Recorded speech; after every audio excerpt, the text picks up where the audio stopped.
함께 인사해서 반갑습니다. 저희는 이렇게 서로 사랑하며 인사를 하는데 함께 서로 사랑합니다 인사하시죠. 옆에 쭉 보시면서.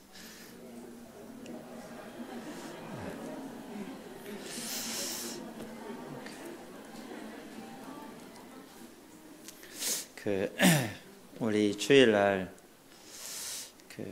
우리 성도들이 제일 힘들잖아요. 예배 드리시고 또 말씀 듣고 쉬운 게 아닌데 주님 우리는 이런 시간들을 즐길 수 있는 성도들이 된 것에 대해서 감사가 되고, 그래서 저희들은 또 아침 9시 반에 예배를 이렇게 드리고 이제 2시간 이렇게 말씀을 듣습니다. 그래서 항상 좀 안마를 많이 해줘요. 예배 드리고 나면 힘드시니까. 그래서 제가 안마 해드리라니까 좀 모르겠습니다. 하여튼 저를 불러줘서 감사하고, 여기는 훌륭한 또 교사분들도 계시고 또 말씀의 은사를 많이 가지고 계신 분들이 계신데도 저를 불러줘서 감사하고, 그래서 와서 어떤 말씀을 전해야 될 많이 고민을 했어요. 어제 잠을 별로 못 잤어요. 그런데 제 옷을 입어야 되겠다는 생각을 가지고 그냥 이렇게 말씀을 전해야 되겠다, 그런 생각을 가졌습니다. 다윗이 골리앗과 싸우러 갈 때 갑옷을 줬잖아요. 요나단이 준 갑옷, 그게 맞지가 않아서 자기의 옷을 입었는데 그게 아주 편했는 것 같아요.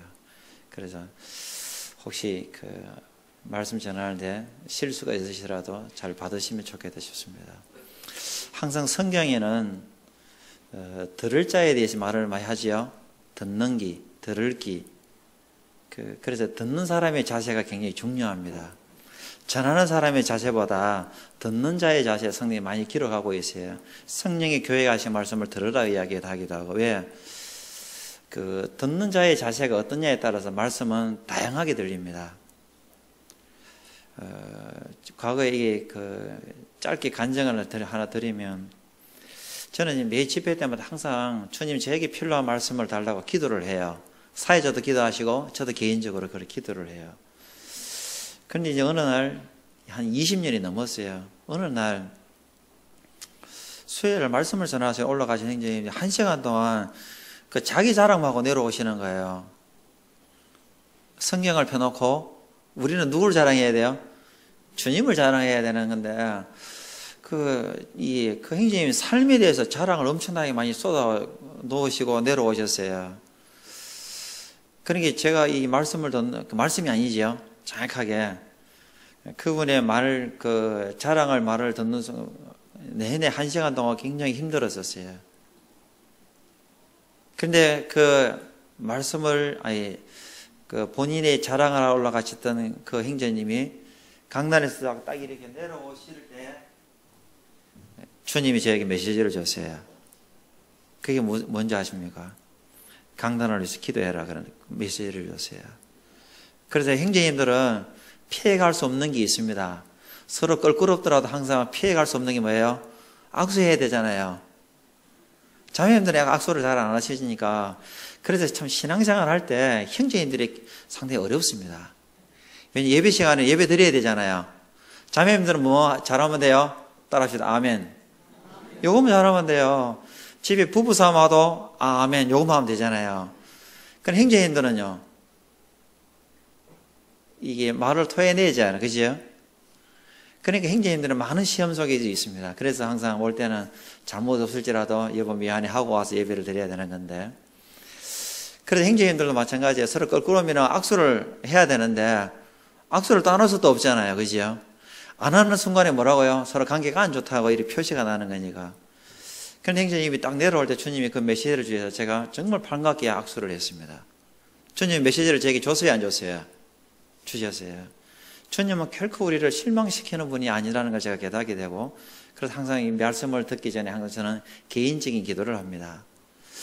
우리는 이게 주일날에 라든지 훌륭한 분들이 말씀을 전할 때는 잘 듣죠. 겸손한 자세로. 혹시 성도님도 영적으로 수준이 낮으시고 삶의 문제가 좀 있을지라도 그들이 강단에 서면 어떤 마음이 들어요? 감상하는 마음으로 들어요? 아니면 낮은 마음으로 들어요? 그 여러분의 본인의 그겁니다. 그러나 우리는 조심스러운 거는 항상 하나님 말씀 앞에서는 어떻게 해야 됩니까? 우리 마음을 낮추셔야 돼요. 우리는 지금 형제자매님들도 저의 소리를 듣기 위해서 모이셨지만 우리는 하나님 앞에 모이는 거잖아요. 이해되시죠? 그래서 하나님의 말씀 앞에서는 겸손할 필요가 있어요. 저에 대해서는 여러분이 높이 올라가셔도 아무 문제가 없어요. 저는 이렇게 별로 이렇게 그렇게 잘난 것도 아니기 때문에. 그래서 항상 우리가 말씀 앞에서는 겸손한 자세를 가지시는 것이 우리에게 가장 유익한 거다. 주님은 겸손하라 그러잖아요. 왜 겸손하라 그러냐면 겸손해야 이 주의 말씀을 받을 수가 있어요. 그래서 성경은 하나님은 사랑이라 이야기하시잖아요. 사랑. 하나님 사랑이라 이야기하기 때문에 성경 전체에 사랑에 입각해서 성경은 기록이 되어 있어요. 하나님은 그 속성을 절대 버릴 수가 없어요. 그래서 하나님은 사랑에 입각해서 성경을 기록해 줬기 때문에 우리는 그냥 마음을 활짝 열고 성경을 그냥 그대로 받는 훈련이 필요합니다. 저는 여기 30분 간증이라 그래서 좀 이제 말씀을 하겠지만 하나님이 세상을 움직여 가는 것에 대해서는 결코 하나님은 이게 치우치지가 않아요. 이스라엘 백성들을 애굽에서 건져낼 때 이웃에게 뭐 금편물 이런 거 막 구하라 그러잖아요. 마지막 장자의 죽음을 앞에 두고 맞잖아요. 구하라 그래서 가지고 나오지요. 그러니까 애굽 바로 왕이 보내주고 싶고 해서 안 보내고 싶겠어요. 400년의 그 긴 시간 속에서 자기를 이렇게 섬겨왔던 그들을 그냥 200만이 넘는 사람들을 하루아침에 보낸다고 하니까 그 바로 왕이 얼마나 큰 손해겠어요. 그런데 그게 누가 개입을 했어요? 하나님이 개입하셨단 말이죠. 하나님이 개입해 애굽에서 건져내기를 원했어요. 그러니까 세상 사람이 봤을 때는 거기에 대해서 반론을 제기할 수가 있잖아요. 하나님이 너무 심하다 할 수도 있단 말이죠. 그런데 하나님은 세상 어느 누구에도 하나님은 그런 말을 들을 모습들을 하신 적이 없어요. 왜 그러냐면 이스라엘 백성들이 애굽에 내려갈 때 종으로 내려갔어요. 자유민으로 내려갔어요. 자유민으로 내려갔어요. 그럼 그들은 언제든 애굽에서 나올 수 있어요, 없어요? 언제 나올 수 있어요. 또 한 가지 그들이 400년 오랜 시간 동안 애굽의 발전에서 투자했잖아요. 맞죠? 투자해서 나올 때는 뭐라고요? 그들이 몇백 년에 걸쳐서 투자한 거에 대해서 가장 적은 것을 가지고 나오는 걸 정당한 걸 이야기하는 거예요. 하나님의 방법은 그렇게 하시는 것이지 우리가 예수님을 믿었다고 해서 하나님은 자녀들이라고 해서 직장과 세상에서 사는데 우리가 불의를 행해도 우리를 지켜주지는 않습니다. 하나님의 원리가 그래요. 그런 것들을 생각하면 참 성경은 재미있습니다. 단지 한 가지는 사랑의 하나님께서 성경을 기록해서 우리를 보게 했기 때문에 우리는 그것을 우리의 마음을 활짝 열고 겸손한 자세에서 받으시면 많은 은혜가 되지 않나 하는 생각을 가져봅니다. 우리 고린도전서 3장 성경을 좀 보겠습니다.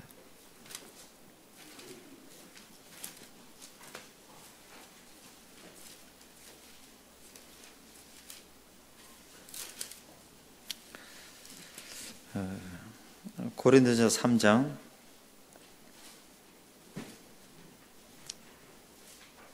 5절부터 9절까지 함께 읽겠습니다. 고린도서 3장 5절부터 9절까지 함께 읽겠습니다. 시작. 그런즉 아볼로는 무엇이며 바울은 무엇이냐? 그들은 주께서 각각 주신 대로 너희로 하여금 믿게 한 사역자들이니라. 나는 심었고 아볼로는 물을 주었으되 오직 하나님께서 자라나게 하셨나니 그런즉 심는 이나 물 주는 이는 아무것도 아니로되 오직 자라게 하시는 이는 하나님뿐이니라. 심는 이와 물 주는 이는 한 가지이나 각각 자기가 일한 대로 자기의 상을 받으리라. 우리는 하나님의 동력자들이요 너희는 하나님의 밭이요 하나님의 집이니라.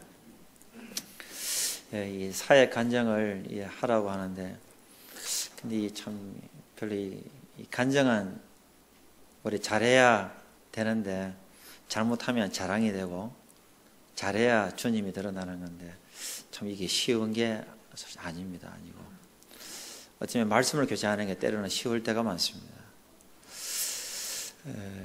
저는 지금 직장을 가지고 이제 주님을 섬기고 있습니다. 가지고 있고. 제가 이제 83년도에 주님을 믿고, 쭉 생활하고 있습니다. 저는 이게 주님을 믿고 난 뒤에, 그때가 학생 시절이었는데, 원래 제가 공부를 진짜 안 했었어요. 매일 가면 컨닝만 했는 사람이. 어느 날부터 정말 공부가 재미가 있었어요. 그래서 공부하는 게 그렇게 재미가 있었는데, 그 시기에,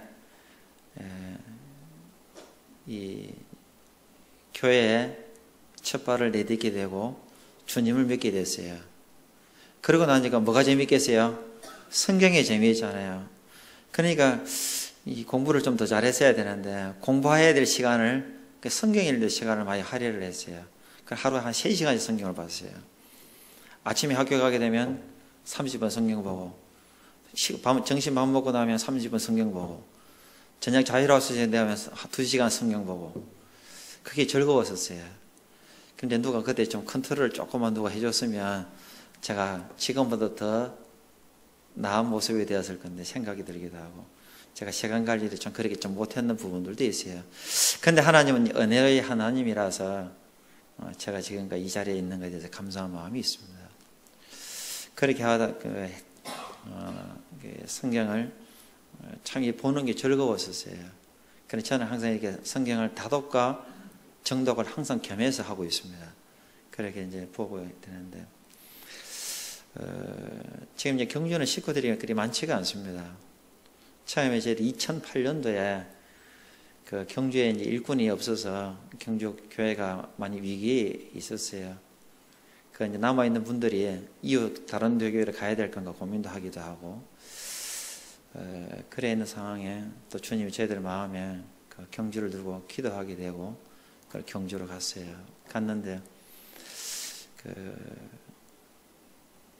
저는 저희를 부르시는 거는, 저는 큰 데서 별로 섬기는 거 별로 좋아하지 않아요. 이 적은 데에서 제가 힘이 닿는 대로 동력하는 걸 제가 많이 마음을 두고 있었어요. 제가 그리고 군대에 있을 때도 그 당시에 의정부 쪽으로도 이렇게 나가기도 하고, 또 홍성교회 그쪽으로 가려고 했는데, 그런 하여튼 연약한 모임에 가서 돕는 것을 저는 참 좋아했어요. 그래서 지금 이제 경주에 와서 주님을 이렇게 섬기고 있습니다. 여기 보니까 각자의 부르심이 다 다르잖아요, 그죠? 각자의 부르심이 다르기 때문에 무엇이 옳다 그렇다기보다도 우리는 각자를 부르신 그 부름에 순종하는 것이 가장 좋지 않겠나 싶기도 하고, 때로는 선교사로 부르신 선교를 가야 되는 거고, 근데 우리는 전부 다 선교에 마인드를 갖고 살 수밖에 없잖아요. 직장에서 선교해야 되는 거고, 어디에서 다 선교해야 되는 거지요. 단지 그 지역이 외국이냐 국내냐 직장이냐 어디, 그 차이점이 있을 뿐이지, 우리는 전부 다 선교사의 마음을 가지고 주님을 섬기면 좋다 생각이 되십니다. 그래서 저는 이 직장을 가지고 섬기는 것을 지금도 업으로 삼고 있습니다. 또 제가 지금 있는 직장에서도 뭐 말씀 보는데도 별로 문제도 없고, 그래서 근데 이제 사회 관념 가운데 한 가지는, 우리가 주님 앞에 어떤 목적을 갖고 움직이느냐에 따라서 주님은 그 일에 함께 한다는 사실을 좀 깨닫게 됐어요. 처음에 제가 이제 직장이 울산에 있어서 처음에는 기차를 타고 다녔어요. 그럼 이제 집에 하루에 한 2시간을 걷습니다. 집에서 이 기차역까지 한 25분 걷고, 내려서 한 33분 걷고, 이게 이제 반대로. 그러니까 하루에 한 2시간씩 이렇게 걸어 다녔어요. 그리 5년 정도 하니까 많이 힘들더라고요. 그러고 나니까 주님이 이제 통근버스를 또 경주까지 보내줘서 지금은 옛날 대하면 완전히 뭐 신사가 됐죠. 집에서 한 1, 2분 뭐 걸어가면 있으니까, 가만히 자고 있으면 회사하니까 내려주니까 감사하고. 근데 이제 그렇게 하다가 주님 어떤 게 있었냐면, 특히 이제 수요일 간 집회가 있으니까, 우리가 저녁 8시까지 일을 하는데 수요일 일찍 올라와야 되니까, 그러다 보면 차가 없잖아요. 기차를 타고 와야 되는데, 그러면 5시 타임에 그 기차가 잘 없어요. 없어가지고 이제 기도를 하니까 주님이 그 새마루가 막 있게 해줬어요. 새마루. 지금은 이제 사라졌는데. 그걸 갖다가 한 1, 2년 이제 타고 다니다가 그게 이제 사람들이 안 타니까 사라지잖아요. 시간대에 사라지고. 근데 주님이 이제 무궁화 좀 싼 거, 그걸 이제 5시 12분 올라오는 그런 걸 이제 주님이 또 그걸 또 해주셨어요. 그런데 이제 직장에 회사에서 거기까지 가려면 그 12분 그 기차를 타려면요, 그 완전히 땀은 범벅되도록 뛰어야 돼요. 나중에는 자전거를 또 이제 구해서 이렇게 하기도 하고, 그래서 한 5년의 시간을 하니까 주님이 이제 통근못을 주셔서 지금 잘 다니고 있습니다. 다니고 있고. 제가 왜 직장을 가지기를 원하느냐 하면, 제가 집에 가장이잖아요. 제 아내가 있고 자녀들이 3명이 있어요. 제 아내가 제가 실업자일 때 장가 시집을 왔어요. 직장이 없을 때 시집을 와서, 그래서 제가 가장으로서 역할도 해야 되고 또 교회의 인도자 역할도 해야 되니까, 우리 이제 아내 되신 자매님들이 직장 가서 아무리 일을 해도 많이 수고해도 수입은 적잖아요. 그래서 저는 지금까지 제가 직장을 다니면서 주님 섬기는 걸 아주 좋아합니다. 또 이제 교회 형제들도 제가 직업을 가지고 섬기는 걸 좋아하기 때문에, 어느 날 제가 우리 형제님들이 그랬어요. 직장을 가지지 않고 주님을 섬기는 것과 직장을 가지고 섬기는 것, 양면이 있는 거다. 직장을 안 가지고 섬기게 되면 내가 항상 교회에 있으니까 언제든지 구도자를 상담 이렇게 할 수는 있는 건데, 근데 직장을 가지고 있으면 제가 교회에서 이제 교재비를 이런 걸 안 받아도 되잖아요. 그러니까 형제들은 쭉 모아놓고 이야기를 했어요. 하니까 형제들은 뭘 원했겠습니까? 형님께서 직장을 좀 다니주세요. 그래서 제가 직장을 다니고 있습니다. 왜? 장로들은 주님에게 순종해야 되지만 교회에도 순종을 해야 돼요. 교회가 그걸 원하면 해야 되는 거고, 또 교회가 저로 하여금 직장을 그만두고 섬기기를 원하면 기도 가운데 주님도 저를 또 그렇게 부르셨으면 그렇게 해야 되는 거고, 그렇지 않는데 제 마음이 혼자서 그냥 직장 그만두고 어느 날 갑자기 그냥 제가 이제 전심으로 하겠습니다. 뭐 전심은 좋은 용어는 아니에요. 전심 사역자는 누구밖에 안 계시다고요? 우리 주님밖에 안 계시잖아요. 시편 121편에 하나님은 졸지 않고 주무시지 않잖아요. 우리는 다 부분 사역을 하는 것이지 전심 사역은 우리는 할 수가 없어요. 우리 엉뚱한 생각 안 가지십니까? 가지시잖아요. 주님은 엉뚱한 생각을 가져본 역사가 없어요. 그래서 우리 주님만이 완전 전심 사역을 하시고, 우리는 일부분의 사역을, 그분이 하셨던 그 일부분의 사역을 담당하고 있습니다. 그래서 지금까지 이렇게 직장을 가지고 주님을 섬기고 있습니다. 그래서 직장을 가지지 않는 이렇게 하시는 분들의 애로점도 있고, 직장을 가지고 하는 사람의 애로점들도 있습니다. 그렇지만 주님은 지금까지 그 경주를 은혜 가운데 이렇게 주님을 섬기기도 하시고, 지금은 저희들이 한 예배당을 구입해서 한 지가 한 5년이 됐어요. 그런데 교회적으로 재정들이 많이 없기 때문에, 재정이 없는데 저한테 이렇게 사례비를 주려면 얼마나 힘들겠어요. 그러니까 직장 다니니까 얼마나 고맙겠어요. 그런 게 있어요. 왜 그러냐면 우리는 성경에는 2가지 원칙이 있어요. 일꾼의 자세도 있고 성도의 자세도 있어요. 좀 이따 말씀들을 보겠지만, 남편의 역할이 있고 누구의 역할이 있어요? 아내의 역할이 있어요. 부모의 역할이 있으면 자녀의 역할이 있어요. 주인의 역할이 있으면 종의 역할이 있어요. 그런데 우리는 뭐가 잘 보이죠? 상대방의 역할에 대해서 눈이 잘 보여요. 내 역할에 대해서는 잘 안 보이는 거예요. 그래서 특히 자매님들이 제일 듣기 싫은 말씀이 뭐예요? 형제님들 물은 게 아닌데 잘 하시네요.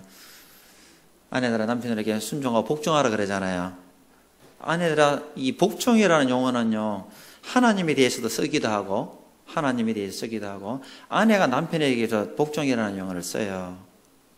순종과 복종을 같이 개마에 쓰거든요. 또 쓰는 데가 또 있어요. 뭐죠? 장로들에게도 써요. 장로들에게 순종도 이야기하고 복종도 이야기하고 있잖아요. 잘 아시기 때문에. 이 복종을 왜 썼을까요? 잘 안 되거든요. 아내가 남편에게 복종에 대해 그 순종이 잘 돼야 안 돼요? 잘 안 돼요. 그래서 복종이라는 용어를 써주는 거예요. 장로들에게도 복종이 잘 돼야 안 돼요? 그분이 훌륭하면 되는데 자동으로 되겠잖아요. 보니까 삶도 내보다 별로 하고 배운 것도 내보다 모자라고 뭐 잘난 게 하나도 없는데 거기에 순종하려니까 어렵잖아요. 성경도 내가 그분보다 더 많이 하는 것 같은데. 근데 여하튼 복종하라 이야기를 하는 거지요. 안 되니까 하라는 거예요. 성경을 잘 읽으시면 좋은 게 힘쓰라는 용어들도 많이 있잖아요. 그죠?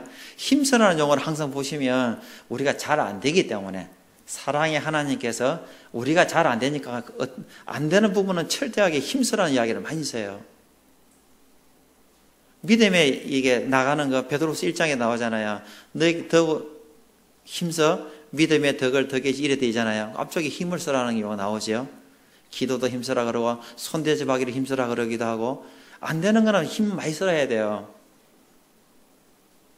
이해되시죠?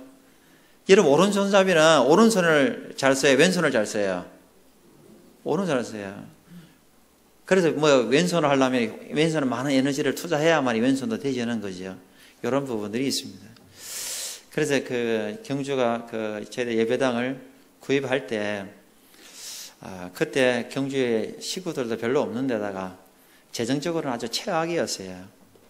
왜 최악이냐면은 그 사업하는 형제는 부도가 나갖고 쫄딱 망해갖고 그 마이너스 재정을 가지고 있고 또 한 형제는 더 이상 이 사업이 어려워서 사업을 다른 걸 구상해야 되겠다고 해서 그걸 멈추고 있는 상황이었고 또 한 형제는 일을 하고 있는데도 불구하고 이 재정이 그 운영이 안 되는 마이너스 경제 쪽에 있었어요.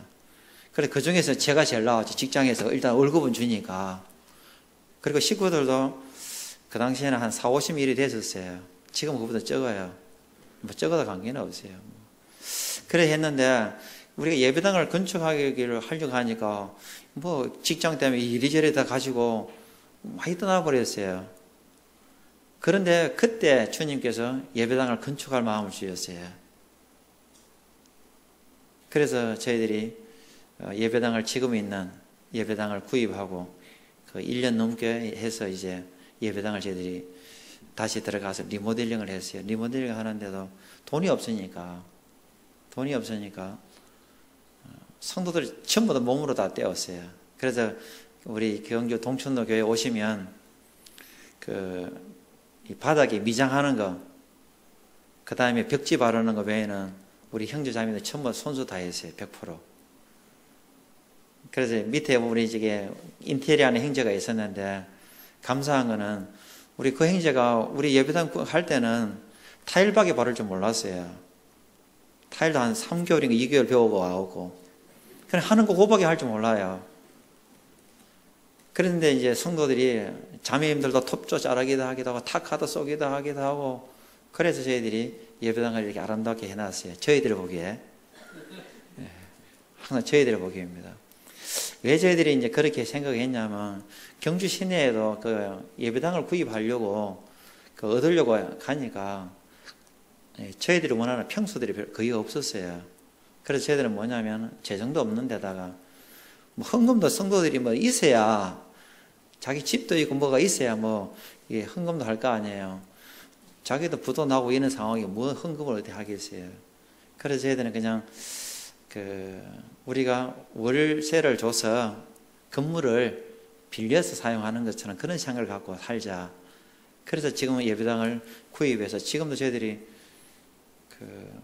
이 부채가 많아요. 그런데 저희들 헌당식 때 오신 분은 알겠지만 우리 부채 절대 이야기 안 했어요.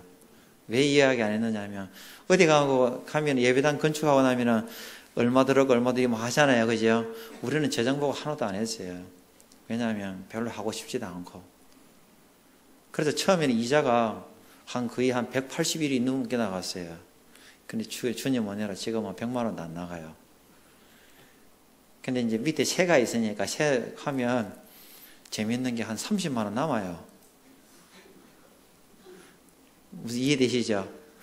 이제 세를 받아갖고 하면 우리 이자 나가는 것보다 한 30만 원이 남아가고 지금은 그 남는 장사하고 있어요. 요래다 주님 오시면 이제 가려고 이 생각하고 있습니다. 그래서 예배당을 거의 저희들이 그렇게 해서 지금 모이고 있고, 저희들이 2008년도에 이제 이게 팔공로에도 오니까 오늘 그 인도건에 하던 자매님도 우리 형제님이 아내 되신 자매님의 주애라고 학생이었는데 오랜 시간만 만났다 이야기 하는데, 우리는 계속해서 복음을 전해야 돼요. 저희들이 2008년도에 경주 와서 저희 손이 처형이 그 동서가 우체국에 일을 다니셨어요. 근데 이분이 대장암 말기가 됐었어요. 대장암 말기가 되니까 정말 성실한 분이셨거든요. 집하고 직장 외에는 모르시는 분이었는데 얼마나 억울하게 대장암 말기가 되느냐. 항암 치료도 받다 3개월 받다가 이제 더 이상 안 되니까 그 중지된 상황에, 그래서 이제 저희들이 매번 찾아가 복음을 전했는데 잘 안 들었어요. 인생이 너무 억울하잖아요, 자기 스스로 봐도. 그래 했는데 임종하기 한 달 전에 주님의 은혜로 이 복음을 들을 길을 주님이 주셨어요. 그래서 그분이 주님을 손이 동서가 주님을 믿고 나는데 어떻게 됐냐면, 저희가 같이 있는 처형이 그걸 이제 본 거지요, 상황을. 그전에는 살고 싶다가 둘이 부담겨 울고불고 했던 분이 주님을 딱 믿고 난 데는 뭐냐면, 내 빨리 천국 가야 되겠다고 완전히 바뀌어버렸어요. 그래 처형이 깜짝 놀랬지요. 임종하기 한 일주일 전에는 그 천사가 찾아왔더니, 그 성경에 천사도 찾아오잖아요, 누가복음 16장에. 저는 거짓말인데 진짜더라고요. 그분의 이야기가, 처형의 이야기가. 처형이 잠시 외출해 있는 상황에 천사가 데리러 왔는데, 처형이 없지 않아 인사를 하고 가야 될 건데 저 손이 동서가, 그러니까 아내를 못 봤다고 나중에 다시 오겠다 이야기했다 하더라고요, 천사가. 이게 안 믿어도 돼요, 뭐. 그분 이야기예요. 그래 했는데 그 이야기를 듣고 처형이 그 다음부터 외출을 이제 안 했지요. 그런데 그날 이제 주님이 데려가셨어요. 근데 이게 주님 이렇게 날아가고 나니까 완전 천사 같은 얼굴이었다 이야기를 하지요, 처형이. 그게 이제 한 8년이 넘었어요. 그게 왜 이야기 하느냐면은, 그 일로 인해서 그 조카가 올해 구원을 받았어요. 결혼해갖고, 우리 손이 동서의 딸이. 그래 지금 속초에서 올해 8월 달에 침례받고 그 생활하고 있습니다.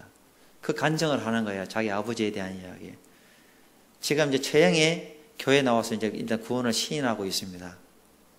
그러니까 그 이야기를 듣는 거지요. 그러니까 우리가 이제 이게 복음이라를 걷는 거 어떻게 역사할지는 알 수가 없어요. 어떻게 뿌려야 될지 알 수가 없어요. 저희들이 지금 그 경주에 와서, 저도 운동을 좋아하거든요. 그래 운동을 좋아해서 하는데, 제가 경주에 와서 우리는 축구 전도를 하려고 한 7년 동안 했었어요.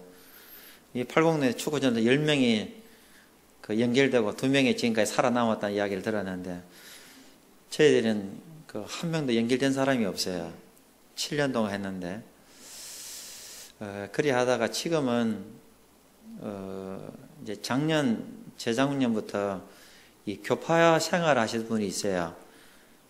모태교인. 그분이 지금 올해 이제 70이신데, 그분이 작년 1월 달에 주님을 영접했어요. 울산에서 제일 크다고 해서 제일교회 다니시는 분이셨는데, 그분이 모태교인이에요. 그러니까 우리가 용어들을 자꾸 바꿔야 되는 게, 모태 신앙이라는 말을 하잖아요. 맞죠? 원래 모태 신앙이라는 건 없어요. 신앙은 내 개인적인 믿음을 고백해야 신앙이 되는 건데, 그럼 모태교인이었던 분이, 우리가 복음 집회할 때는 몇 번 와서 계속 듣는데, 오면 항상 제복을 해요. 목사님 구원받았다고. 그래서 제가 교제하니까 아니잖아요. 아직 아니다니까. 다 뭐 구원받았는데 왜 아니라 그러냐고. 이렇게 하다가 나중에 작년 1월 달에 정말 자기 스스로가 이제 복음을 시인했어요. 그때는 제가 머리로만 알았는데 이제 마음이 예수님 찾아왔다고. 그래서 지금 경주는 식구들이 적은데, 거의 나이 드신 분들이 구도자들이 연결돼서 이렇게 못 오고 있고 찾아가 방문해서 교제하는 거 하면 한 8, 9명, 10명 정도 돼요. 적은 게 아니죠. 그래서 지금은 축구 전도를 통해서는 되어진 건 아닌데, 지금 작년 이후로 계속 이렇게 나이 드신 실버들 60대도 훨씬 넘으시는 이분들이 지금 교회에 자꾸 연결되고 있어요. 그래서 수요일에 올 때도 있고 토요일에 올 때도 있고 그렇게 해서 교제하고 있고, 그래서 주님은 어떻게 복음 씨앗을 뿌려야 될지, 우리의 생각은 젊은 사람이 오는 게 좋잖아요. 어떤 구도자 한 분 오셔서 그렇더라고요. 교파교회 권사님이셨는데 그것도 제일교회야. 그러니까 제일교회에 있는 사람들이 자꾸 연결되는 거죠, 그 주위에. 그런데 그분 이야기는 좀 젊은 사람 전도하는 게 좋지 않냐고. 그 맞다 그랬지요. 우리도 젊은 사람이 전도해서 오는 게 좋은데 그 우리 뜻대로 되나요? 우리 뜻대로 되는 게 아니잖아요. 나이 드신 늙으신 분도 한 영혼이고 젊은 사람은 한 영혼이잖아요. 가치는 똑같습니다. 그런 마음에서 전하고 있다 이야기를 하고, 지금 하여튼 교회 경주는 나이 드신 분들이 계속 연결돼서 지금 우리 교제하고 있습니다. 사역 간증이 다른 거 있어도 사역이라 일 걷는 게 누구나 하는 거잖아요. 주일학교 교사들도 사역하는 거고, 꼭 이 일꾼들만 장로들만 하는 게 사역이라는 생각을 갖지 마시기를 바랍니다. 사역은 우리가 주님의 일에 쓰임을 받는 게 사역이잖아요. 다 지금 사역하고 계시는 거예요. 나이 드신 분대로 주일학생은 주일학생대로 사역하는 거예요. 이 나이 드신 분들이 경주 교회로 연결돼서 이분을 구원받는데도 우리 교회 꼬맹이 한 명이 사역을 했어요. 왜 했는지 아십니까? 오면 아주 반갑게 인사하고요, 찬송도 크게 불러요. 나중에 뭐냐면은 쟤 때문에 많이 도전을 받았다는 이야기를 하시더라고. 그러니까 사역이라니까 누구나 다 사역하는 거예요. 우리 노광 형님만 죄송한데 하는 게 아니라 전부 다 어우러져 사역을 한다 이 뜻이지요. 그래서 그런 마인드를 가지고 주님을 섬기면 좀 좋지 않겠나 그런 생각을 하십니다. 그래서 지금 그 가정이 그리 되어 있고, 또 최근에는 또 작년부터 시작해서 정토사, 이 경주의 정토 법륜서집 아시죠? 몰라 하셔도 관계없어요. 그거는 성경에 나오는 게 아니라서. 지금은 세상에는 아주 유명한 인물이죠. 그리 하는데, 경주에는 이 정토사가 시작점에 이분이 거기에 멤버가 돼가고, 자기 가족들 그 안에 다 넣고, 지금 경주, 그래서 100만 명이 이게 포교도 하고 해갖고, 지금 정토사 상당히 많이 늘었어요. 주범이신 분이, 죄송한데, 그분이 지금 이제 작년부터 교회로 연결되어서 복음을 듣고 지금 이제 구원을 시인한 상태에 있어요. 그러니까, 특히 이제 경주는 불교 연적 경기 있잖아요. 그리고 이분이 지금 이제 주님을 돌아오고 있고, 그리고 하여튼 지금은 실버들이 조금 교회 안에 연결돼 가고 있습니다. 하여튼 경주를 위해서 많이 기도해 주시면 감사하겠다 생각이 되어지고, 사역은, 간정은 그냥 요즘 들어 하는 게 낫겠다 싶고, 오늘은 이 주제를 한 40분 남았는데, 1시 맞죠?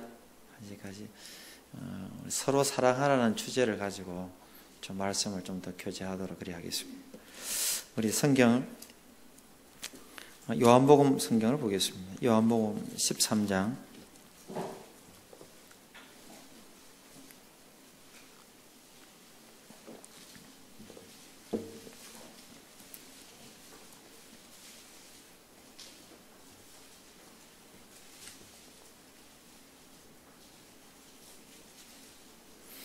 요한복음 13장 34절과 35절 성경을 함께 보겠습니다. 함께 읽겠습니다. 시작. 새 계명을 너희에게 주노니 서로 사랑하라. 내가 너희를 사랑한 것 같이 너희도 서로 사랑하라.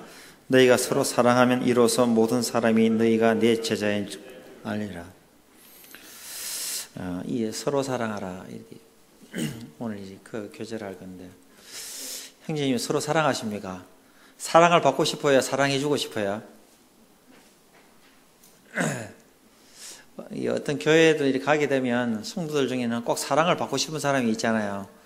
그거는 이제 성경을 잘 못 보는 거예요. 이게 뭐라고 되어 있어요? 따라합시다. 서로 사랑하라. 성도들도 일꾼들도 사랑해줘야 돼요. 일꾼도 성도들을 사랑하지만 성도들도 일꾼을 사랑할 줄 알아야 되고 성도도 서로 사랑할 줄 알아야 돼요. 이게 너희가 서로 사랑하면 이로써 모든 사람이 너희가 내 제자인 줄 알리라 되어 있잖아요. 성경을 찾지 않겠어. 마태복음 24장 12절에 불법이 성함으로 많은 사람의 사랑이 식어진다 되어 있어요. 죄가 많아지면 많아질수록 우리의 사랑은 식어지도록 그렇게 구조가 되어 있어요. 지금 주님 오실 날이 가까워지면 질수록 우리의 사랑은 자연스럽게 식어져 가고 있다는 사실을 인지하고 계십니까? 우리는 그걸 알 필요가 있습니다.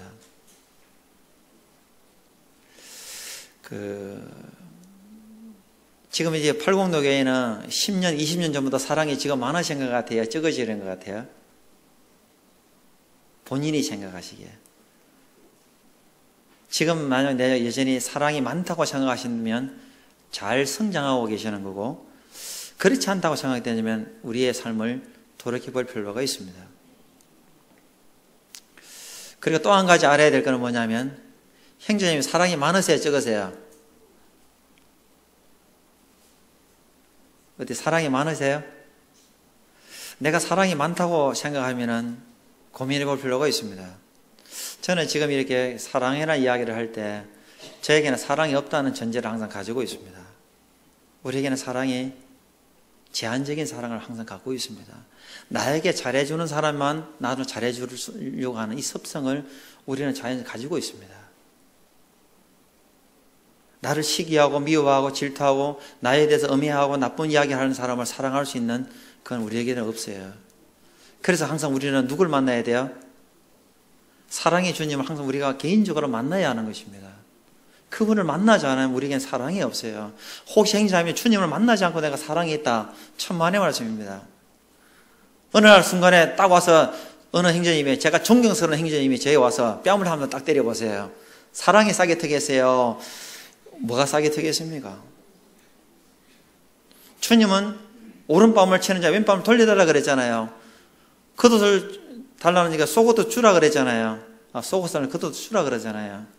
주님은 십자가에서 그렇게 하셨잖아요. 자기 옷을 집에 입는 자들이 주님 어떻게 했어요? 그들 용서하는 마음을 가지셨어요. 그게 우리 주님이셨어요. 주님의 사랑이라는 것은 우리가 뭔가를 하니까 사랑해 주는 게 아니라 우리와 관계가 없이 그분은 사랑을 우리에게 나타내 주셨어요. 이것이 아가페적인 사랑이라는 것을 우리는 이해할 필요가 있습니다. 저는 성경을 읽을 때마다 참 하나님은 공의로우시고 대단한 분이라는 걸 제가 느껴요. 우리 형제님들은 내 몸같이 아내를 사랑하라 성경 나오지, 에베소 5장에, 그지요? 돼요, 안 돼요? 내 몸같이 잘 되는가요? 아내들은 남편에게 순종하고 복종하는 게 잘 되던가요? 자, 아내들이 남편에게 순종하고 복종하는 게 쉬운 것 같아요? 남편들은 아내를 내 몸같이 사랑하는 게 쉬운 것 같아요? 솔직하게 어떤 게 쉬운 것 같아요? 여러분이 어떻게 생각하는 관계가 없이 남편들은 아내를 그리스도께서 교회를 자기를 준 것 같이 그렇게 사랑하라는, 이것이 더 어려운 것입니다. 형제님들이 아내들이 순종하고 복종하라 말을 들을 때 아내들의 마음에 조금 마음이 그런 게 있을지 몰라도 실상 남편들이 아내를 자기 몸까지 사랑하는 것만큼 어려운 게 없습니다. 이해되시죠? 그래서 형제님들이 주님을 더 가까이서 만나자야만 이 일이 가능한 것입니다. 우리는 주님을 가까이서 만나야 돼요. 저에게는 사랑이 없어요. 사랑이 없으니까 그 사랑이 주님에게 계속 코드를 꽂고 충전을 해야 됩니다. 꼭 우리 아이들이 우리 집에도 마찬가지. 애가 누가 핸드폰을 줬다고 해서 하나 갖고 있는데 그건 왜 게임기. 그러니까 그 게임 좀 하면 뭐가 떨어져요? 배터리가 떨어지잖아요. 그러니까 빨리 가서 하나 꼽아놓고 하는 거예요. 우리는 사랑이 없으니까 주님께 항상 이렇게 꼽히셔야 하는 것입니다. 우리에게는 영적으로 살아갈 능력이 없어요. 예수님은 구원자라는 이야기를 하지만, 맞죠? 아들이라는 이름 예수라는 이는 그가 자기 백성을 그들이 죄에서 구원할 자라 되어 있잖아요. 요한일서 3장에는 요한일서 2장에는 뭐라 했어요? 그분은 보이사라 이야기 하잖아요. 우리 대언자라 이야기 하는 거예요. 여전히 구원받을 때도 예수님이 우리에게 필요한 거고, 내가 영적인 삶을 살아가는데 예수님은 절대적으로 필요한 분이세요. 그래서 우리는 주님을 떠나서는 아무것도 할 수 있는 게 우리에게는 없어요. 그래서 우리는 주님을 꼭 붙잡고 있지 않는 이상은 불가능하다는 사실을 이해할 필요가 있습니다. 단지 우리에게 사랑하면 그 사람보다 내가 조금 더 사랑하는 그 차원밖에 없는 것이지 주님이 가진 그 사랑을 우리는 가지기가 어려운 것이에요.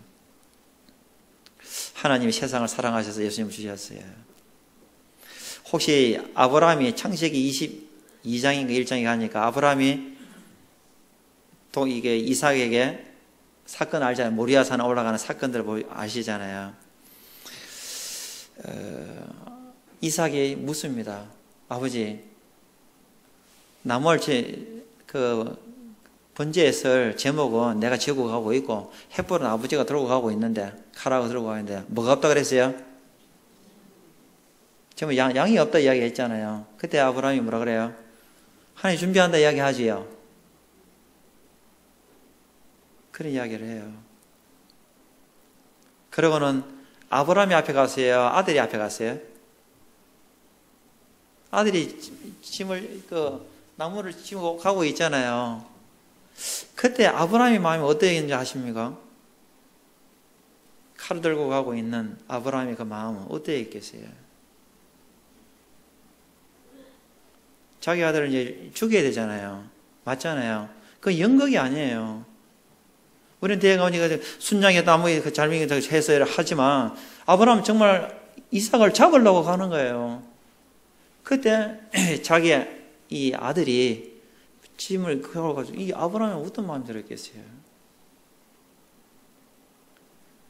그래서 하나님은 유일하게 지구상에 살아가는 유일하게 한 사람을 버시라 그랬잖아요. 아브라함을 버시라 청해줬어요. 독자를 줄 수 있는 마음, 하나님께서 아드님을 우리를 위해 희생할 수 있는 마음. 하나님 우셨잖아요. 아브라함도 울었어요. 아들이 짐을 주고 지는 울고 올라갔다 생각하는 것이죠. 쉬운 게 아니에요. 그래서 성경에 기록된 것은 어떤 부분 우리가 받기에 쉬운 것도 있지만 정말 이거는 그 받기가 너무 어려운 부분인데도 불구하고 가볍게 기록했기 때문에 우리는 가볍게 넘어가는 경향들이 있습니다. 며칠 전에 제 아들을 잃어버릴 뻔했어요. 그것도 벌침 때문에. 이제 교회에서 이제 이 벌침을 갖고 이렇게 봉사하려고 저희들의 벌통을 1년에 한 번씩 삽니다. 그렇게 해서 옥상에 해서 벌을 잡아서 이렇게 하게 했는데, 그래도 지금까지 주님 은혜로 사고가 안 생겼는데, 저희 아들에게 큰 사고가 생겼어요.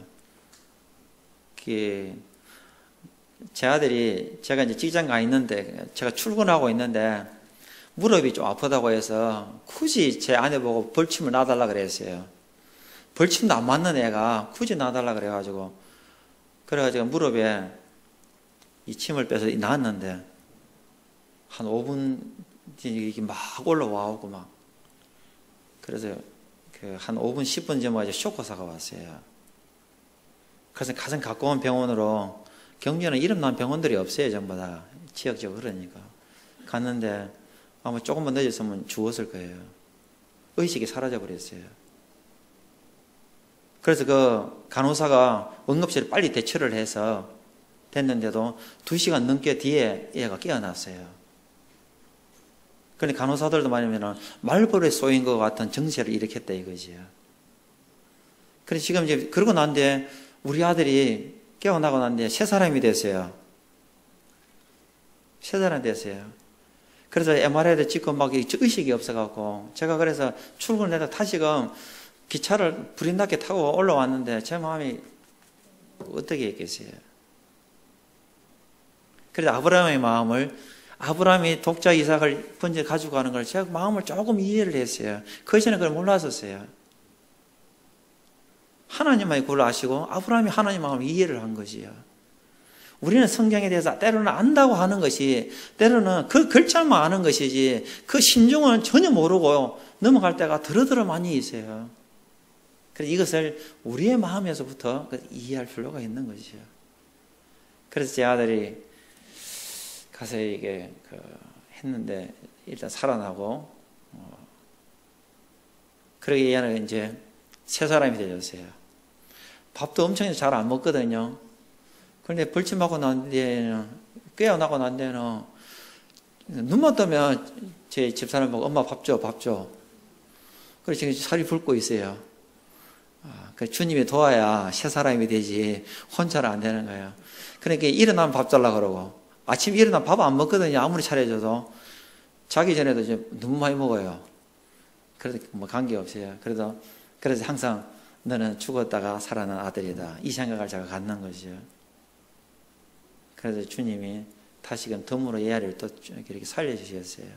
그러는데 인터넷에 보니까, 거짓날에 보니까 누가 그 말벌이, 꿀벌이 있잖아요. 일벌, 꿀벌. 그거 물려 죽은 사람들도 나오잖아요. 며칠 전에 한방에 가고 그 신혼 6개월 된 사람이 봉독이 알죠? 한방에 가면은 그 벌침에 불에 있는 독을 빼갖고 믹서를 시켜서 하는 거예요. 그러면 독이 엄청 약하잖아요. 그런데 그것 때문에 죽었어요. 그러니까 주님 은혜죠. 우리 교회 가면은 나이 드신 분이 직침을 갖다 17방 먹기도 해요. 그래도 안 죽었어요. 그래서 그게 주님 은혜였다는 생각을 가지고 지금 교회에서는 벌침을 안 합니다. 왜냐하면 우리는 복음을 전하는 목적이 있는 것이지, 교회에서 만약 어려사고 나면 어떻게 되겠어요? 심각해지잖아요. 그래서 그걸 하지를 않아요. 그래서 주님 은혜로 제가 아들을, 아브라함이 그 침을 지고 가겠던 그 아브라함 뒤에 가면 참 많이 울었겠다. 안 나오잖아요, 성경에는. 그래 참 많이 울었겠다는 생각을 가지는 거죠. 그래서 제 아들 보고 그랬어요. 네가 만약에 네가 이렇게 의식이 사라져가 할 때 네가 소원하는 게 있을 거 아니냐 이야기했지요. 소원한 거 있거든요. 사람이 죽어가고 있으면 자기가 막 이렇게 호흡 가파지고 하니까 묻진 않았어요. 네가 그 마음을 가졌던 것을 지키기를 바란다 이야기를 했지요. 무슨 소원했는지는 뭐 나오잖아요, 대충. 그죠?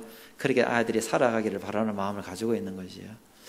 그래서 성도들이 성경을 보실 때 우리는 성경을 안다고 이야기하는 것보다 우리가 정말 이것을 내가 생활로 옮겨지지 않으면 모른다는 생각을 가지는 게 좋습니다. 어제 들었고 오늘 들었고 내일 들었고 10년 동안 들었지만 내 행동에서 한 발자국도 옮겨지지 않은 거면 나는 모른다는 생각을 가질 때 나는 한 발자국을 옮길 수 있는 힘을 주님으로부터 공급을 받을 수가 있는데, 우리는 지금 너무 말씀들이 풍성하니까 말씀을 그냥 잘 알아들어요. 그래 아는 게 아니야. 아는 게 이게 서로 사랑하라 그러잖아요. 이게 모르는 건 아니잖아요. 우리 성경을 좀 더 보겠습니다. 우리 에베소서 성경을 가보겠습니다. 에베소서 3장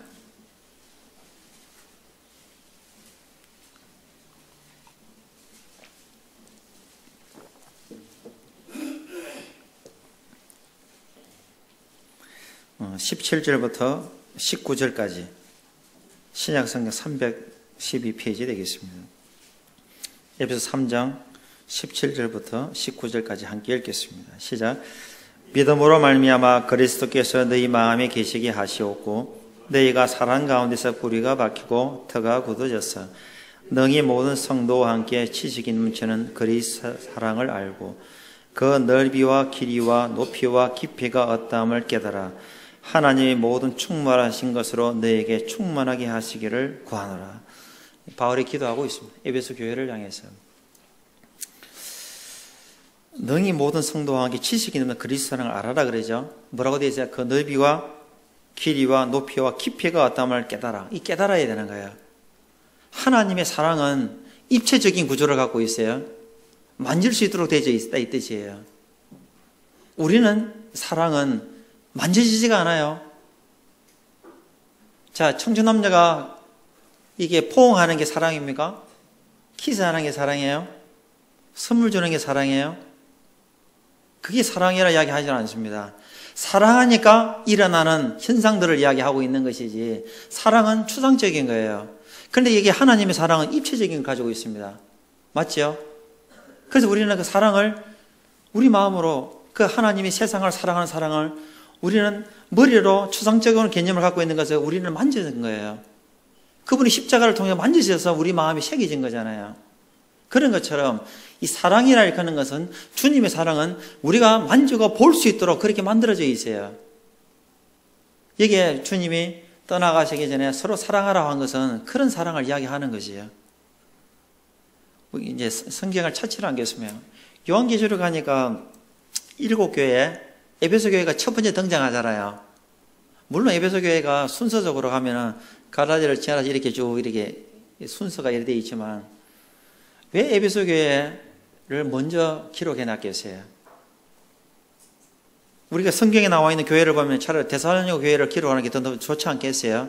요한계시록이나 7교회를 이야기할 때 맞잖아요. 그런데 그걸 데살로니가 기록하지도 않고 차라리 그 빌라델비아 교회를 먼저 기록한다든지 그렇게 할 수도 있잖아요. 그런데 왜 주님께서는 에베소 교회를 먼저 기록했을까? 보는 시각은 다 다를 수 있습니다. 그런데 여기 에베소 교회는 이렇게 하나님의 사랑에 대한 이야기를 쭉 이렇게 입체적인 걸 이야기를 하고 있어요. 그럼 먼저 기록하랬어요. 이 에베소 교회는 사도 요한도 여기서 사역하기도 하고 또 디모데도 여기서 사역하기도 하고 그리 사역을 했었어요. 그런데 시간이 지나니까 변해요, 안 변해요? 우리가 변해지는 거예요. 그래서 에베소 교회를 향해서 뭘 회복하라 그랬어요? 따라합시다. 첫사랑. 첫사랑을 회복하라 그랬어요. 이 첫사랑은 무슨 사랑이 계세요? 이건 아가페적인 사랑을 이야기하는 거야. 하나님께서 독자를 주시기까지 사랑해 주셨던 그 사랑을 이야기하는 거라 이 뜻이에요. 조건 없는 사랑을 이야기하는 거예요. 그런데 우리는 어느 시간이 지나니까 우리의 사랑은 조건적으로 가고 있어요. 제가 처음에 주님 안에 들어왔을 때, 83 주님 들어왔을 때는 성도들이 전부 다 천사같이 보였어요. 제가 학생이 있는데도 정말 존대해 줬어요. 저를 한 사람의 영혼으로 생각해 준 거예요. 한 사람의 영혼으로. 그런 경험들을 다 가지고 계시잖아요. 지금 우리는 사람들에 대해서, 구도자들에 대해서 우리는 어떤 마음을 가지냐 이 뜻이에요. 첫사랑을, 순수한 사랑을 가지고 있는 거냐, 조건적인 걸 가지고 있느냐, 우리가 따져볼 필요가 있어요. 우리는 시간에 좀 우리는 변화하게 되어 있습니다. 야고보서 2장에도 그런 게 기록하고 있어요. 야고보서 2장에 너희 회당에 부자가 들어오면 좋은 자리를 주고 그렇지 않은 사람이면 거기 앉아있든지 가든지 마음대로 하라 그러잖아요. 그게 무슨 교회예요? 우리 같은 교회를 이야기하는 거예요. 1세기 교회는 전부 다 우리와 같이 거듭난 무리들로 이루어져 있는 것이니까 우리들 그렇게 변화될 수도 있다 이 뜻이에요. 지금은 뭐 기성교회와 이렇게 구분되어 있었지만 그런데 이 야고보서 이야기할 때는 그걸 이야기하는 게 아니에요. 우리와 같은 게 우리도 그렇게 할 수도 있다 이 뜻이죠. 그래서 우리는 우리의 마음속에 이 주님에 대한 순수한 사랑, 성도들에 대한 순수한 사랑을 가지고 움직여 가야 된다 이 뜻입니다. 우리 요한일서 성경을 보겠습니다. 요한일서 성경 2장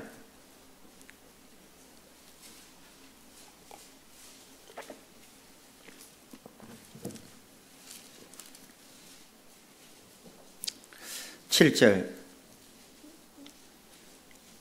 요한일서 2장 7절 사랑하는 자들아 내가 새 계명을 너에게 쓰는 것이 아니라 너희가 처음부터 가진 옛 계명이니 이 옛 계명은 너희가 들은 바 말씀이거니와 되어 있습니다. 3장으로 가서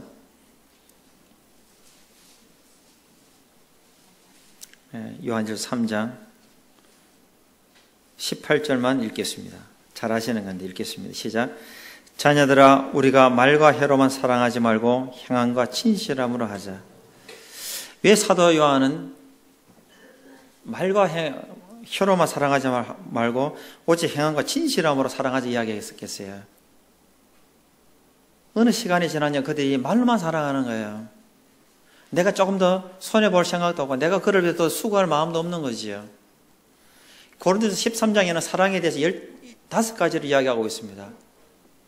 제일 먼저가 뭐예요? 사랑은 오래 참는 데 있잖아요. 그래서 성도들이 더 많이 사랑하려면 어떻게 해야 되겠어요? 따라합시다.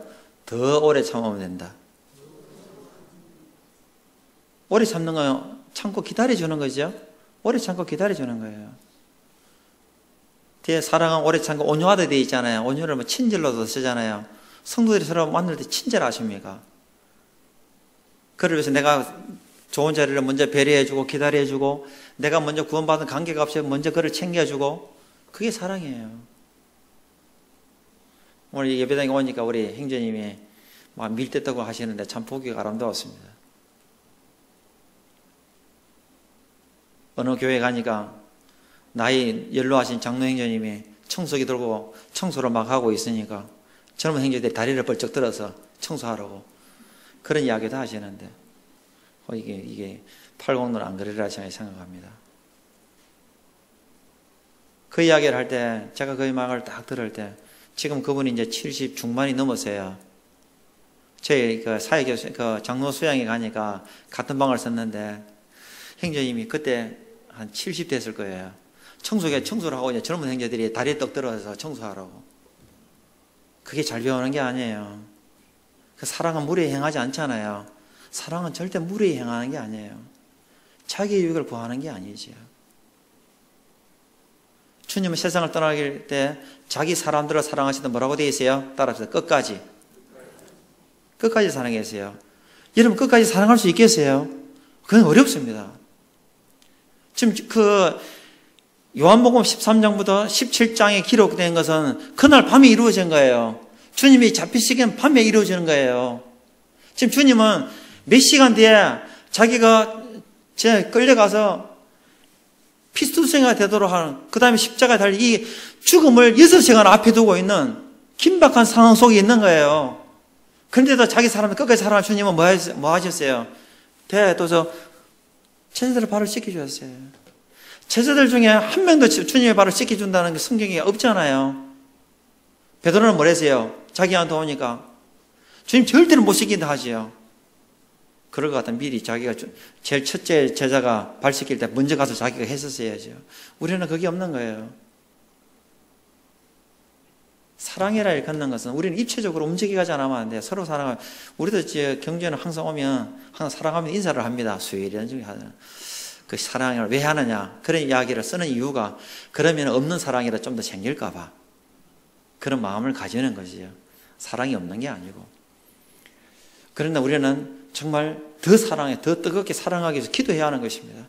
그래서 우리는 주님의 몸부림을 쳐야 돼요. 혹시 교회 성도들 가운데 내가 미워하는 사람이 있다면 그냥 넘어가는 게 아니잖아요. 주님은 저를 사랑했는데 왜 저는 그를 성도가 사랑스럽지 않죠? 그걸 가지고 몸부림치고 눈물을 울부짖을 수 있는 사람들이 이 첫사랑을 가지고 있는 사랑이라는 것을 우리 이해할 필요가 있어요. 우리는 조금 전에 떡과자한테 예배를 드렸잖아요. 예배를 드리고 나면 우리는 새 사람이 되어야 하는 것입니다. 정말 예배를 드리고 나면 새 사람이 되어야 돼요. 새로운 마음을 가져야 하는 것입니다. 그렇지 않으면 우리는 예배는 잘못 드리는 거지요. 마지막 형제님께서 그런 기도를 하셨는데 그 기도가 아멘이 저도 되어지고 우리가 그렇게 되어져야 하는 것입니다. 예배를 드리고 난 뒤에도 서먹서먹한 성도가 여전히 서먹해지고 마음이 냉랭한 사람이 그리 되신다면 그게 무슨 예배예요? 예배가 될 수 있는 게 아니지요. 우리는 누굴 만나는 거예요? 나를 위해 죽었던 그분을 우리는 만나는 거지. 예배 시간에 그분을 만났는데 어떻게 해야 그게 되냐 이 뜻이에요. 제자들도 내가 오른쪽이냐 왼쪽이냐 그렇게 생각을 했던 그들이 변호산상에 올라가 주님을 만난 적이 어떻게 됐어요?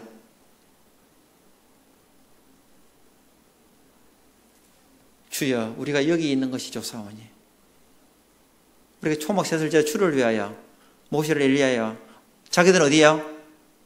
맨 땅에서 살 거니까 그래서 좋다 했잖아요. 누굴 봤기 때문에 그랬어요? 주님을 보니까 바뀌는 거예요. 또 내려오니까 똑같이 뭐 오른쪽 왼쪽 따지지만 왜? 주님이 사라지니까. 우리의 눈에서는 주님이 사라지는 순간에 우리는 정말 그리스도인다움 살기 어려운 것입니다. 그래서 주님은 24시간 만날 수 있어요 없어요? 우리는 만날 수가 있는 것입니다. 그래서 우리는 주님의 은혜로 살고 주님의 은혜로 살아간다는 사실을 우리가 인지할 필요가 있지요. 물론 성도들이 그렇게 하시겠지만 이것이 제가 전하는 스타일이라서 이해하시고 성도님들 그렇게 안 한다고 이야기 드리는 게 아니고 그래서 이 사랑이라는 걸 제가 볼 때 우리는 정말 이 사랑을 우리는 내 마음으로부터 이것이 완전하게 입체적으로 만들어졌을 때에 우리의 손, 우리의 입술, 우리의 발이 자연스럽게 그렇게 움직여가는 것입니다. 여러분, 결혼한 형제자매들은 사랑하는 아내와 사랑하는 남편을 처음 만날 때 어떻게 됐어요? 자연스럽게 뭐 이루어지잖아요. 저도 이렇게 해병대를 나왔는데, 저는 멀리 떨어져 있고, 제 아내 울산에 있었으니까, 항상 이렇게 편지를 많이 썼어요.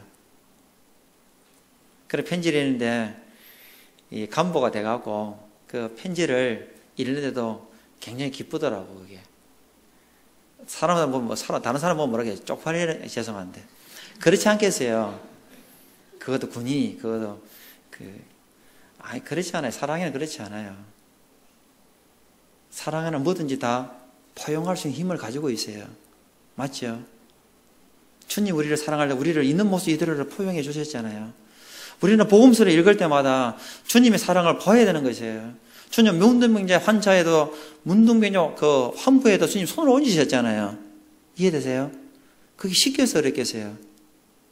이거 쉬운 거 아니에요. 근데 주님은 그렇게 행동을 옮겨주셨어요. 이게 사랑의 표현이지요. 그래서 이 성경을 읽을 때마다 제가 참 사랑이 없다는 사실을 생각하게 되고, 여기에 보니까 자녀들 우리가 말과 혀로만 사랑하지 말고 행함과 진실함으로 하자, 이래 돼 있잖아요. 17절 읽겠습니다. 시작. 누가 이 세상의 재물을 가지고 형제의 공평을 보고도 도와줄 마음을 닫으면 하나님의 사랑이 어찌 그 속에 거하겠느냐. 그래서 초대교회는 사도행전 2장도 그렇고 5장도 가니까 가난한 자들이 없었다 그랬죠. 왜요? 자기 것을 여기지 않았다 그랬잖아요. 서로 통용했어요. 그게 사랑하니까 가능한 거였어요.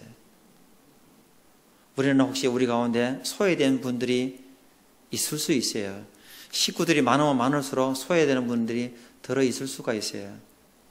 우리는 그런 분들을 챙기는 것도 필요한 거지요. 성경에 이래 되어 있어요. 너희가 정심 오찬을 준비하거들랑 너에게 갚을 수 있는 사람에게 초대하지 말고 절대 갚을 수 없는 자들을 초대해서 그들을 대접하라 그랬어요. 누가 갚겠다 그랬어요? 주님이 갚는 거예요. 그래 우리는 물론 일꾼들도 대접하는 것도 그 성경에 기록되어 있는 거고 성도들 대접하는 게 있지만 정말 나에게 뭔가를 보답해 줄 수 없는 사람, 그런 사람을 정말 우리는 돌아볼 수 있는 이런 것들이 우리에게 필요한 것입니다. 그래서 이 요한 1서가 기록되는 AD 90년 넘잖아요. 그죠? 에베소 교회가 변화되는 것처럼 우리도 우리의 마음이 변화될 수 있어요. 우리도 이 첫사랑을 회복할 필요가 있습니다. 지금 어제든가 뉴스에도 영락교회인가 서로 복면 쏘고 오만 걸 하잖아요. 그러니까 지금 교회가 좀 심각한 거예요. 우리 교회를 이야기하는 게 아니고. 그래서 우리는 그렇지는 않지만 정말 우리들은 성도들을 조용히 내 마음속에 엉어리가 있는 사람이 있다면 우리는 주님을 풀으셔야 돼요. 그렇게 하게 될 때 우리는 이 사랑을 여전히 우리의 행동으로 옮겨져가는 그런 사람이 되어지지 않나 하는 생각을 가지고 됩니다. 그래서 서로 사랑하라 이렇게 되어 있습니다. 이제 보셨으니까 20절부터 22절까지 함께 읽겠습니다. 시작.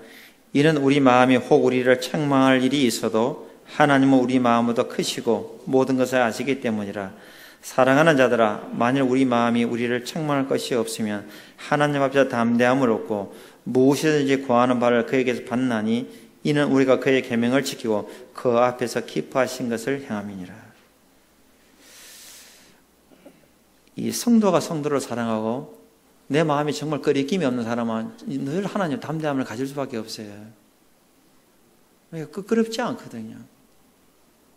그런데 내가 어느 성도를 미워하게 되면 끄끄러움이 생겨요. 어쩔 수가 없어요. 우리 안에 성령 그것을 지적해 주는 것이니까.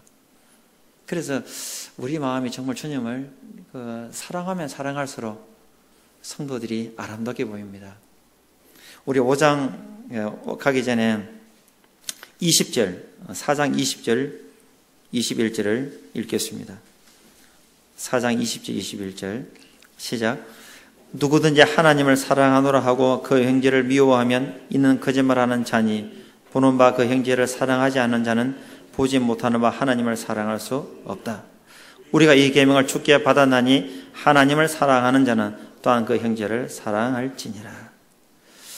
그래서 이제 말씀들을 정리하면서 성도를 사랑하지 않는 자는 하나님을 사랑한다 해서 안 한다 했어요?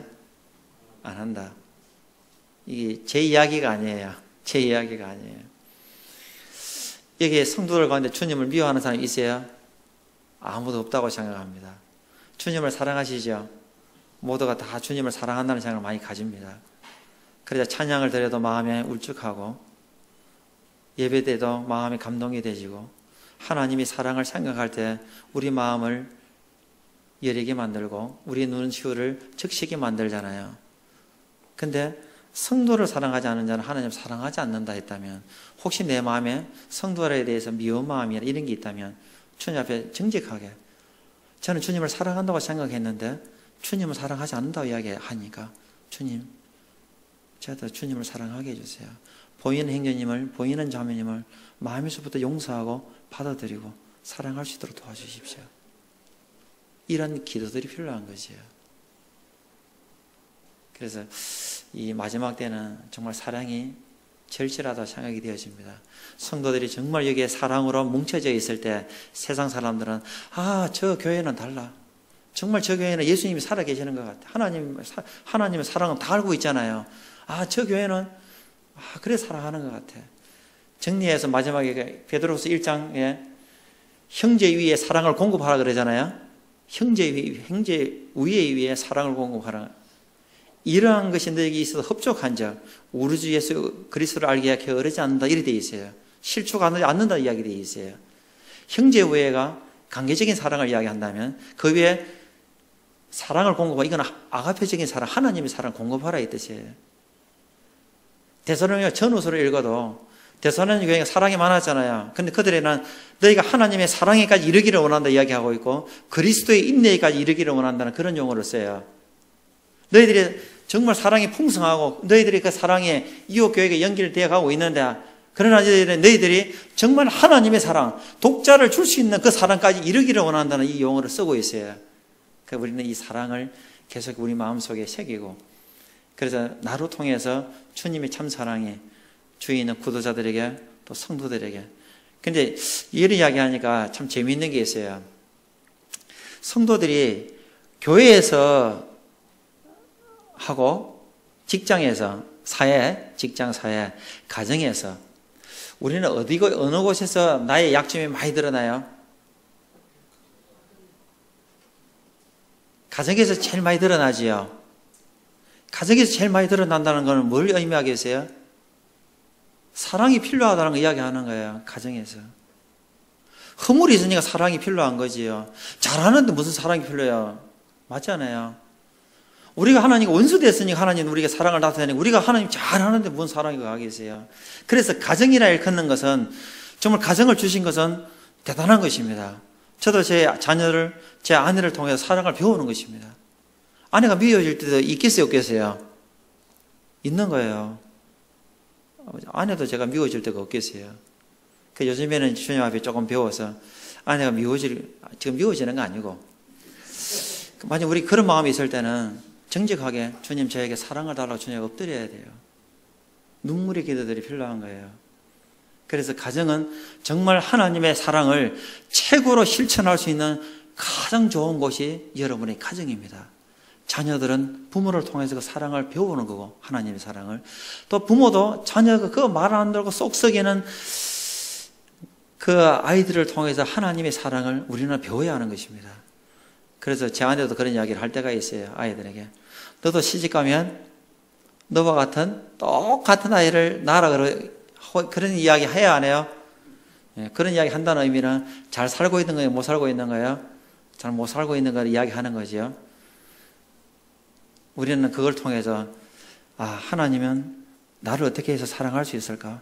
나는 내 아이가 이런 모습에 대해서 오래 참아주고 기다려주고 친절할 수가 없는데 어떻게 하나님 나를 사랑할 수 있을까? 우리 하나님께 물어보고 제가 치유를 받아야 돼요. 여러분 각자가 주님을 통해서 치료가 되었을 때 우리는 다른 사람을 사랑할 수 있는 걸 배우는 것입니다. 우리에게 사랑이 있어요 없어요? 없다. 우리는 기껏해 있어봤자 육체적인 사랑, 그 다음에 관계적인 사랑 이것밖에 없어요. 그래서 우리는 주님 앞에 늘 이렇게 마음을 열어서 그 사랑을 받을 때 우리는 다른 사람을 사랑할 수 있다는 사실을 우리가 기억하면 좋겠다 싶습니다. 끝으로 요한 1서 5장 2절만 읽고 마치겠습니다. 요한 1서 5장 2절 시작. 우리가 하나님을 사랑하고 그의 계명들을 지킬 때 이로써 우리가 하나님의 자녀를 사랑하는 줄을 아느니라. 이 우리말 성경이 좀 어렵지요? 원래 우리말 성경이 좀 어렵습니다. 그래서 이게 뭐냐면 하나님을 사랑하고 그의 계명을 지킨다는 의미가 뭐냐? 우리가 하나님의 자녀들, 성도들을 사랑하는 것이 그걸 표현한다. 그렇게 생각하면 돼요. 이해되시죠? 즉 내가 성도들을 마음을 사랑하면은 이것이 하나님을 사랑하는 표현이고 하나님 말씀을 지키는 모습이구나. 이것을 이야기하는 것입니다. 그래서 성도들이 이 사랑이 풍성해져서 나중에 칭찬받는 모습으로 우리가 좀 쓰면 좋겠다 싶습니다. 하여튼 이 작은 행제를 불러주셔서 감사하고 항상 이 성도 집회는 항상 유익한 것입니다. 왜 유익하냐 하면 말씀이 잘못 전해지게 되면 여기 교회에서 말씀을 사역하시는 분들이 참 우리 행제인들 훌륭해. 말씀도 너무 잘해. 맞죠? 틀려요? 맞아요. 두 번째, 예배에 오시면 너무 말씀을 잘 전하면 뭐가 돼요? 주님이 참 우리에게 필요한 말씀을 주셨구나. 맞지요? 말씀을 잘못 전해도 우리 교회 행제인들이 정말 말씀을 위해서 수고하셔서 잘 전하시구나. 나는 이 행제인들을 더 기도하고 존경해야 돼. 이 마음 드는 거예요. 그래서 유익하다는 생각을 가지시고 혹시 제가 실수한 게 있으면 주님의 사랑으로 용납해 주시면 감사하겠습니다. 이상 줄이겠습니다.